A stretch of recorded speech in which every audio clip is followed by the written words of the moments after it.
I'm going to teach you how to write Chinese characters correctly in just a few minutes, regardless of what level you are currently. Now, you do not need to write characters beautifully by any means in order to speak Mandarin fluently, but it is important to learn how to write characters with the correct stroke order if you're serious about this language, and here's why. So first, handwriting characters is amazingly effective for developing muscle memory while learning and reviewing new characters. It makes retention of these characters even easier, and you've got to learn how to read Chinese if you want to reach a high level relatively quickly. Now, in order to learn characters, I highly recommend you use our awesome memory palace technique, the Hansa movie method.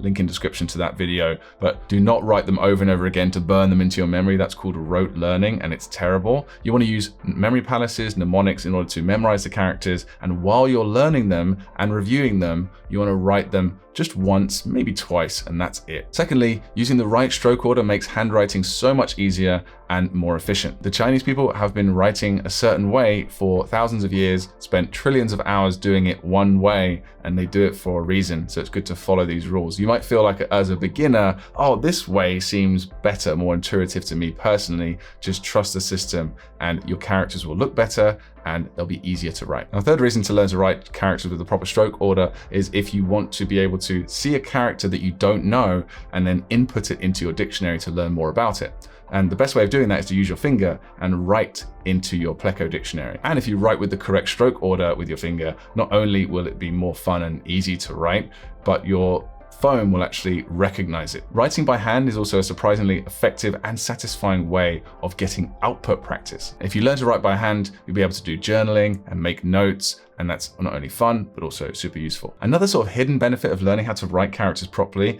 is that you'll be able to recognize the handwriting of Chinese people much, much easier. So there's some few tricks that I'm going to teach you at the end of this video, and I'll tell you, learning how to recognize characters is one thing, and learning the little rules to writing Chinese can really help you recognize and read Chinese handwriting, which is even more impressive than just reading subtitles. The reason why I'm saying so many different reasons is I realize that so many people watching this video who are learning Chinese or thinking about it are not even considering the idea of learning to write Chinese. But those are the practical reasons, and that should persuade you enough already, I think, but I'm just gonna say a couple more emotional reasons. First off, you look and feel really cool when you write Chinese. And second, just respect Chinese culture. Learn to accept and enjoy this new language that you're learning, not just the language itself, but the culture surrounding it. And third and final thing, before we get into it, it only takes a few minutes, literally, and it will give you all these amazing benefits. So let's do it. So before we start mastering how to actually write characters and components with the correct stroke order, let's first take a look at the basic strokes that make up all Chinese characters.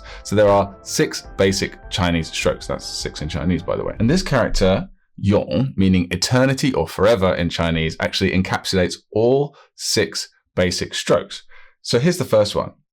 Heng, it is a horizontal stroke that goes from left to right, just like this. Then we have Shu, a vertical stroke that goes from top to bottom, like this. Then we have Ti, which is an upward stroke from bottom left to top right, sort of like that. Then we have Pierre, and there's actually 2 Pierres in this character, one here and one here, and it goes from top right to bottom left, like this. Then we have Na, which is the opposite. It goes from top left to bottom right, like that. And then finally, we have Dian, which is this little dot here. And it's very similar to Na, except it's just shorter.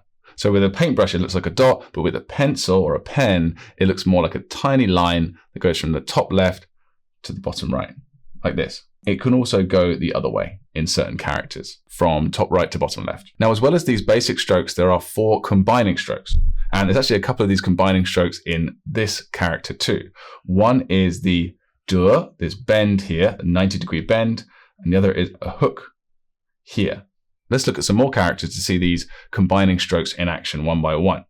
So this very simple character means opening or mouth, and you'll see that after the first vertical stroke, the shu stroke, we have the heng and another shu combined into one. So it's actually written like this, not like this. So it saves quite a bit of time there. Next, we have the hook, as we just covered. So this character is ding, and we have the horizontal stroke, the vertical stroke with a little flick. The flick can also go to the other side. That's called go or hook. Next, we have wan, which is a rather strong curve. And this character shows both the left wan, the left curve, and the right curve. And it's also got a little hook there. And finally, we have xie or slant, where we go to the right. It's very similar to the bend, but it's not much of a bend. It's more just of a slant. It's less of a strong, deep curve. So these different types of combining strokes combine with the 6 basic strokes to form 37 different strokes in Chinese writing. But do not worry, you do not have to practice these individually, master them individually. Like I said, we're not trying to become expert calligraphers here. We're just trying to write characters that look legible and who knows, maybe even look impressive to some native speakers. So now we have the basics. Let's jump into the 12 stroke order rules, starting with top to bottom. So we have this character here, which means number 2 in Chinese for obvious reasons. And we would start with the first line and then we'd finish it off with the second line. This character here, gong, meaning work, we would start with the top line, then the middle, and then finish it with the bottom line. And this character here, chen, means all, and we would start with the top component, which actually means person. We'll get to that in a sec. And then the bottom component. Pretty straightforward so far. By the way, if there's any native Chinese people watching this, you're probably laughing at my characters thinking, how is this guy teaching how to write Chinese characters? His characters are so ugly. Well, can you read them? That's the goal.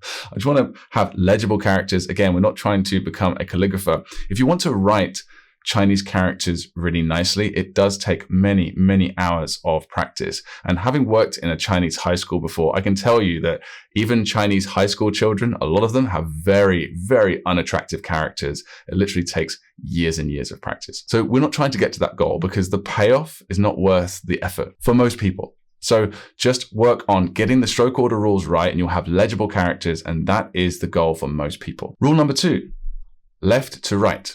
Starting with this character that we just covered as a component in the previous character. It means person, 人, and it kind of looks like a person walking, doesn't it? So this will be left and then right. This character, ba, is a particle that sort of adds a suggestive tone to the way you speak. So we would do the left component and then the right component. Sorry, I better do that properly.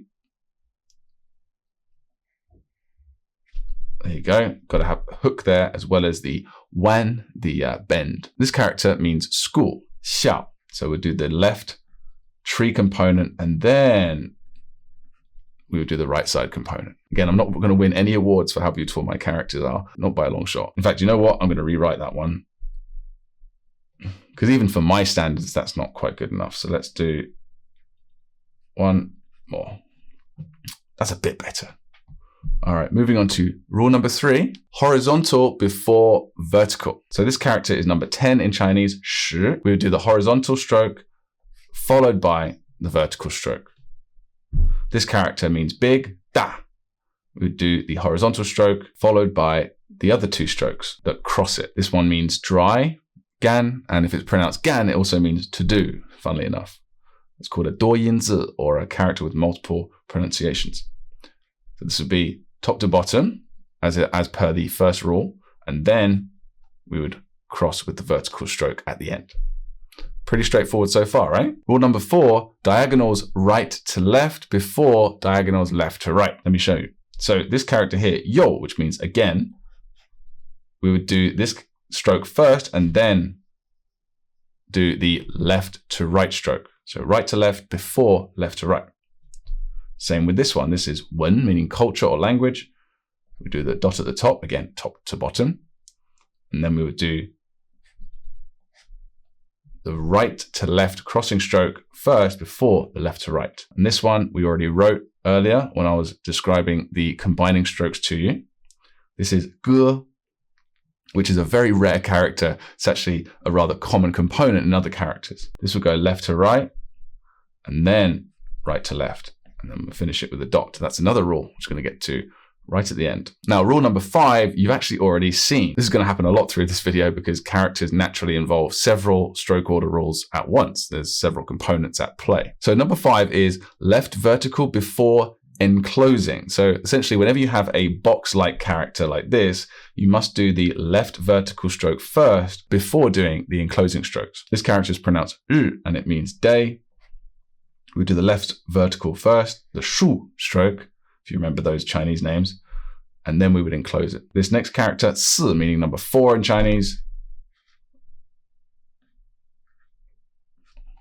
left vertical, and then enclosing. This is the first of several rules regarding enclosures in Chinese. It's a really common phenomenon with Chinese characters. So let's get into the next one. Rule number 6 is outside before inside. So if you have a character like this where the enclosure is on the top, then you would do the enclosure first. So I'll draw this thing here and then fill it in. This character is yue. It means month or moon. So we would draw. Don't ever say draw, I just said draw. Say write. Chinese people won't like it if you say draw Chinese characters.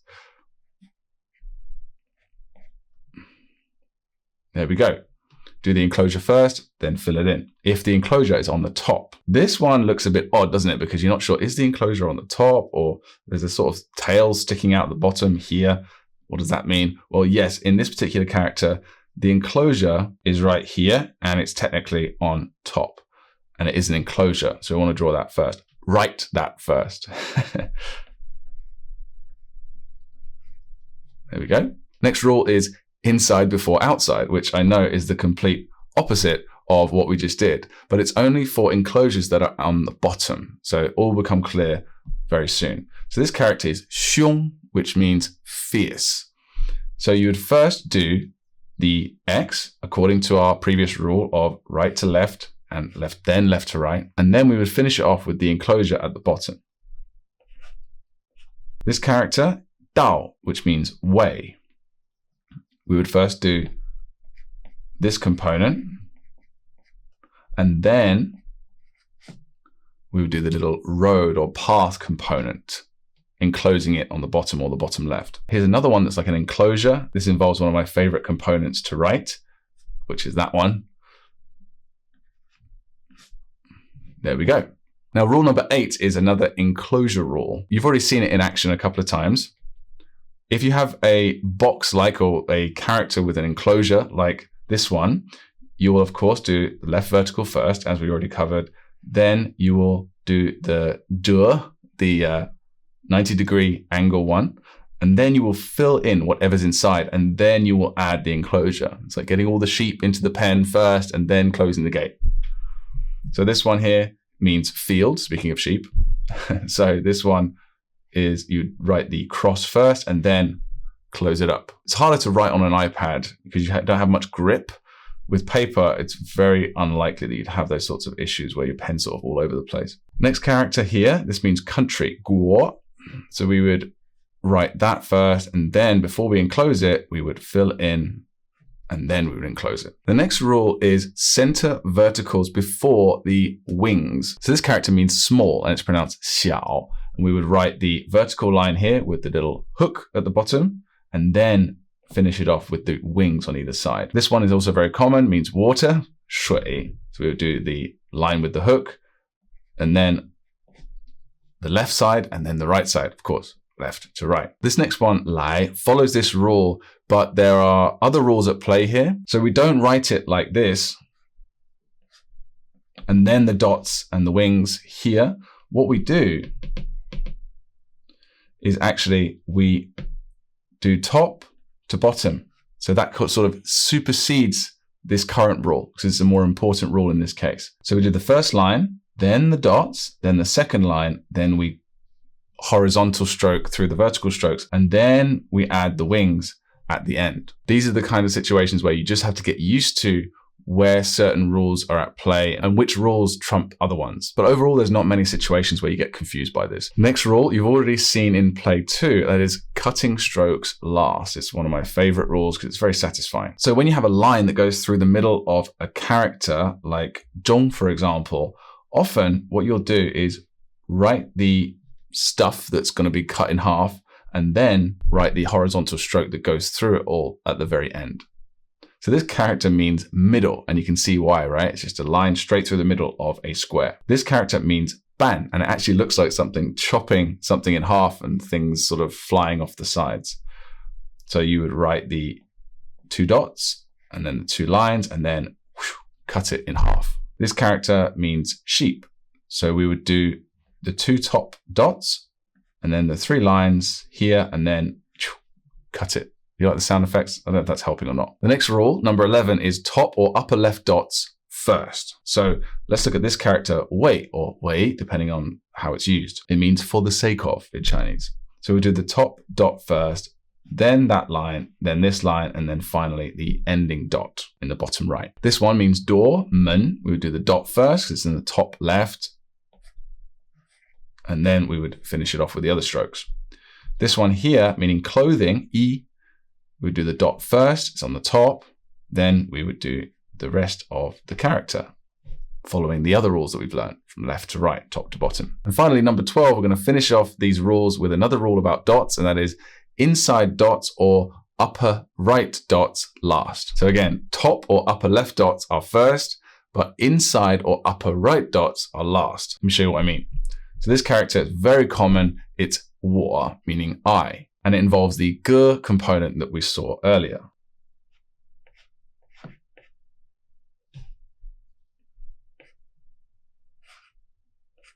So we do all of the strokes and then we finish it off because it's a top right dot with the dot at the end. Well, that's a little bit too big for a dot, isn't it? Something more like that. This is wa, meaning tile, and because the dot is right in the middle, it would be done last. So I should be a bit more careful with my hooks and finish it off with the dot.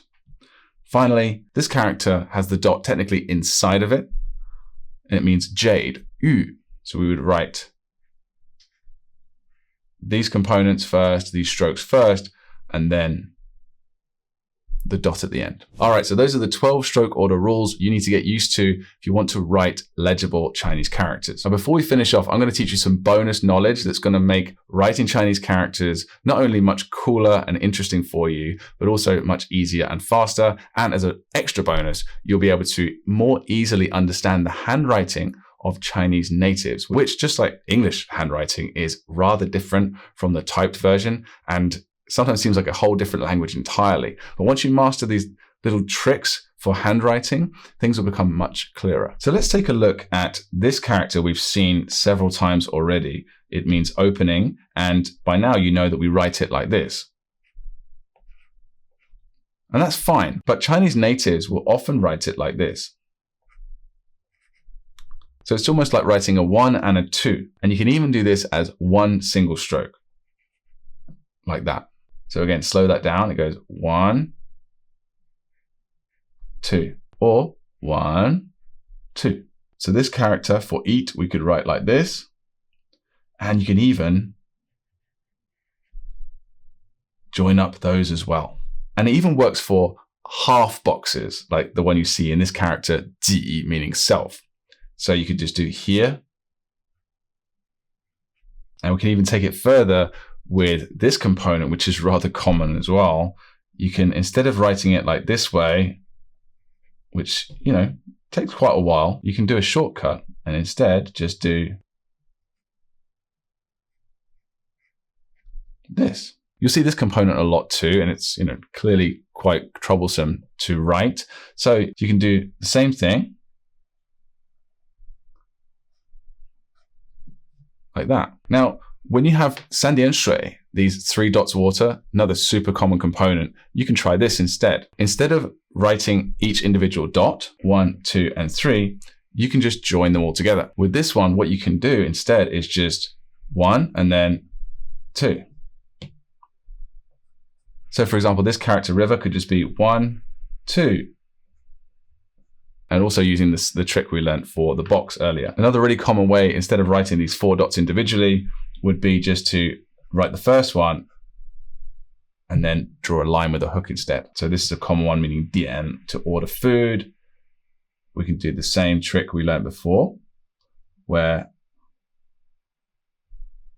we have the box and then followed by this little line underneath. This one, the tree component, is in tons of characters. And instead of writing like this, what you can do is just write 1 and then flick it over like that. So for example, here. And it works the same way for characters like lai. So here. So just sort of flick it over like that. Or tai. Now, if you didn't know these rules, you weren't aware of them, and you saw this character, you probably think, what the heck is that supposed to be? But now you know the rules, you're aware of them, you've at least got a chance of figuring it out. Now, this joining lines together works horizontally too. So instead of writing 1, 2, 3, which is quite painstaking and annoying, you can just say 1, 2, 3. Instead of writing 1, 2, 3, 4, it can be 1, 2. And this character, bye-bye. This character can be, as you can see, quite annoying to write, but with this rule, it's pretty easy.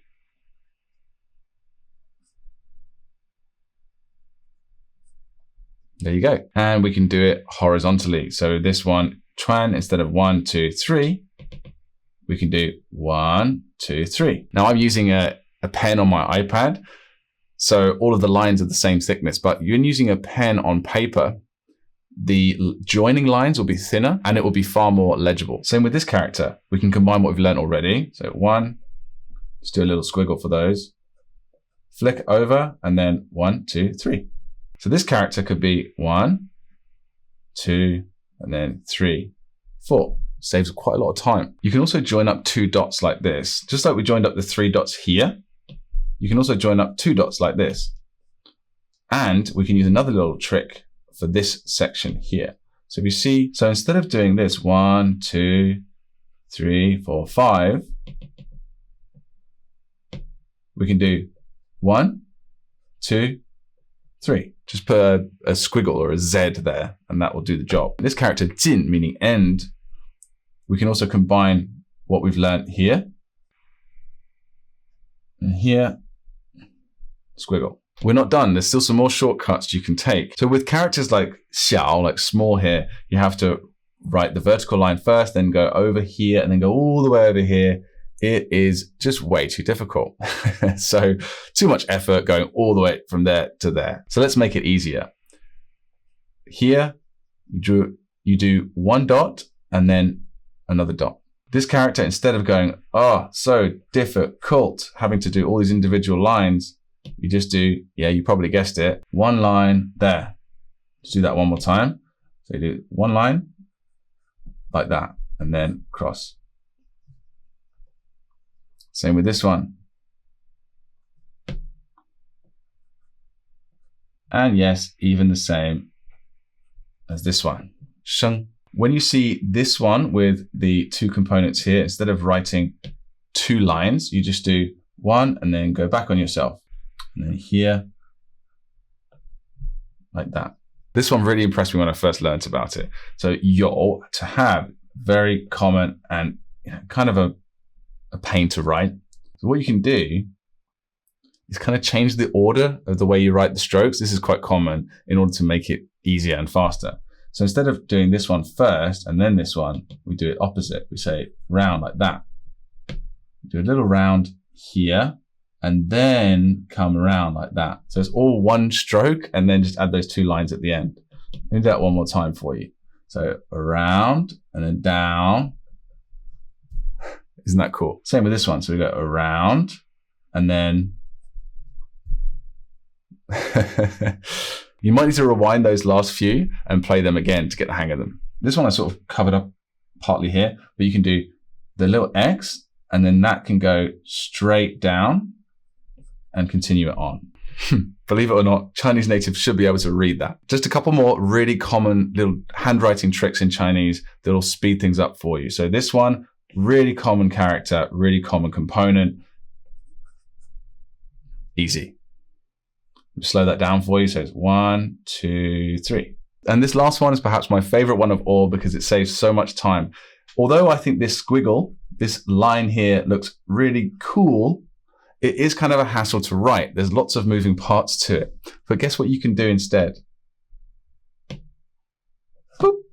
That's it. You just do a little curve that sort of encapsulates it, and that will signify to the reader this entire component. Isn't that cool? So there you go, guys. That's everything you need to know to get started writing Chinese characters. If you'd like to take Chinese to the next level and actually start reading, understanding, and speaking Chinese as well as writing it, you can check out the Blueprint, our core curriculum, link in description. Watch this one next, and I'll see you there.